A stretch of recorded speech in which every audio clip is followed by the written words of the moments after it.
Son of God, say my mind, and you don't die. Give as you receive, and your release is Satan. Today's teaching is the part 253 in the series Christ's Forgiveness, How to Manifest Immortality Season 2.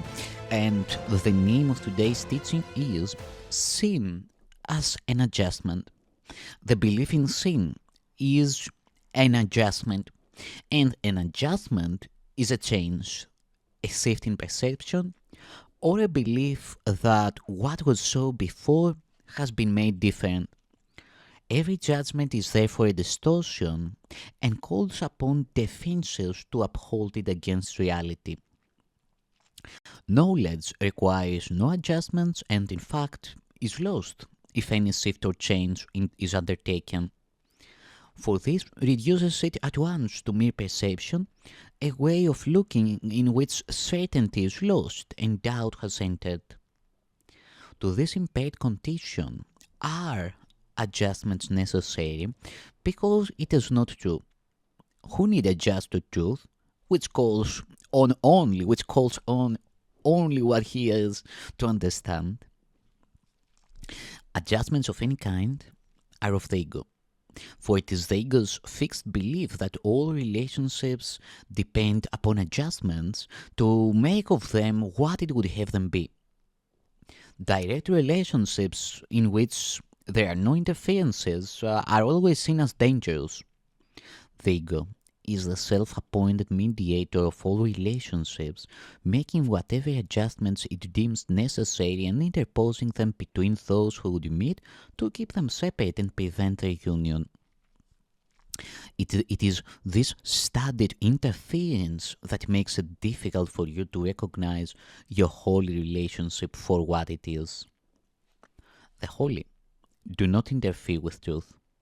They are not afraid of it, for it is within the truth they recognize their holiness and rejoice at what they see. They look on it directly without attempting to adjust themselves to it or it to them. And so, they see that it was in them, not deciding first where they would have it be. Their looking merely asks a question, and it is what they see that answers them. You make the world and then adjust to it and it to you. Nor is there any difference between yourself and it in your perception which made them both.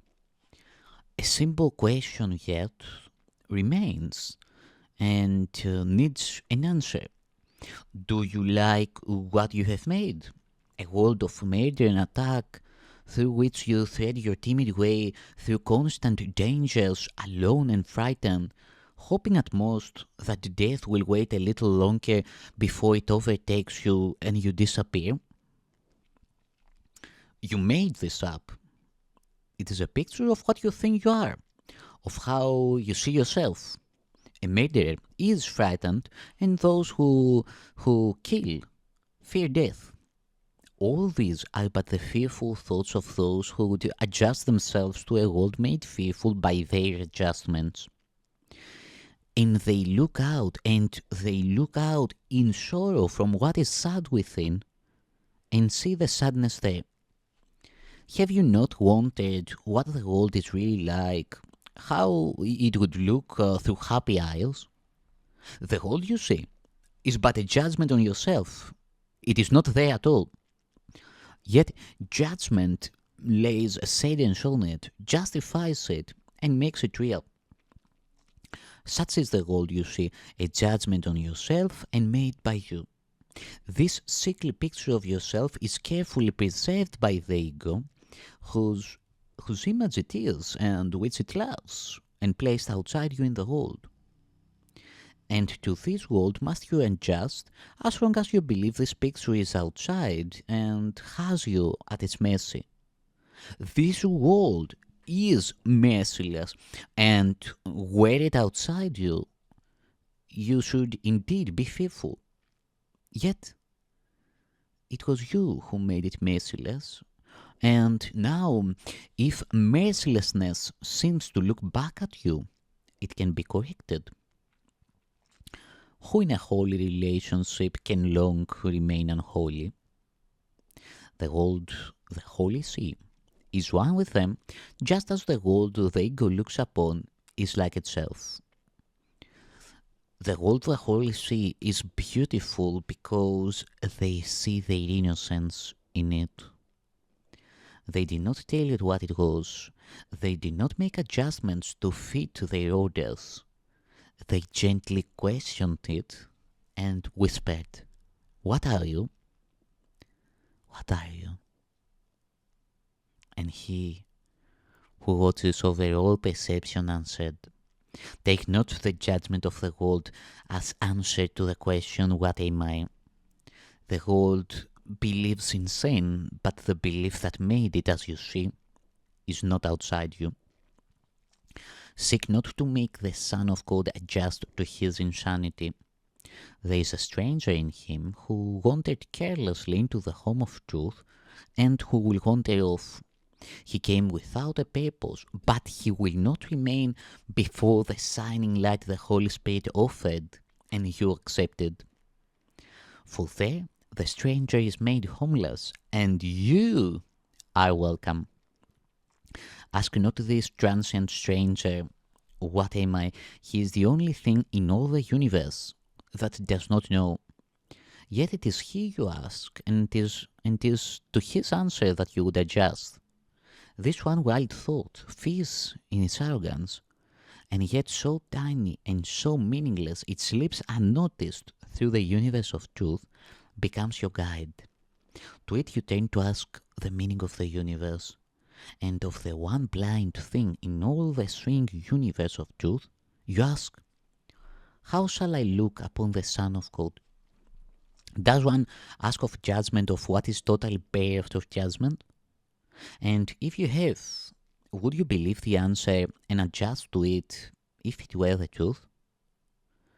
The world you look on is the answer to that it gave you, and you have given it the power to adjust the world to make its answer true.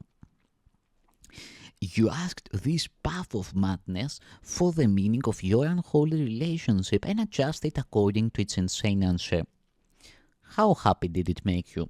Did you meet with joy to bless the Son of God and give him thanks for all the happiness that he held out to you?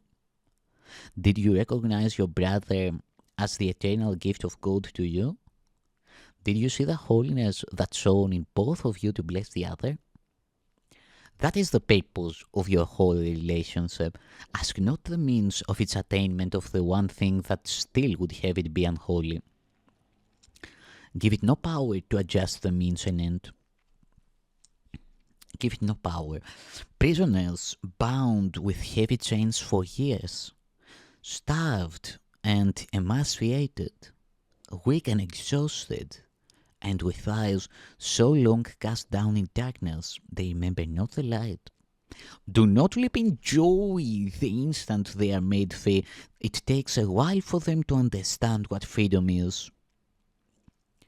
You groped but feebly in the dust and found your brother's hand, uncertain whether to let it go or to take hold on life so long forgotten. Strengthen your hold and raise your eyes unto your strong companion, in whom the meaning of your freedom lies. He seemed to be crucified beside you, and yet his holiness remained untouched and perfect, and with him beside you, you shall this day enter with him to paradise and know the peace of God. Such is my will for you, and for each of you, for one another and for himself. Here there is only holiness and joining without limit. For what is heaven but union, direct and perfect, and without the veil of fear upon it? Here are we one, looking with perfect gentleness upon each other and on ourselves. Here all thoughts of any separation between us become impossible. You who were prisoners in separation are now made free in paradise. And here would I unite with you, my friends, my brothers, and my true self. Your gift unto your brother your gift unto your brother, has given me the certainty our union will be soon. Share then this faith with me, and know that it is justified. There is no fear in perfect love, because it knows no sin, and it must look on others as on itself.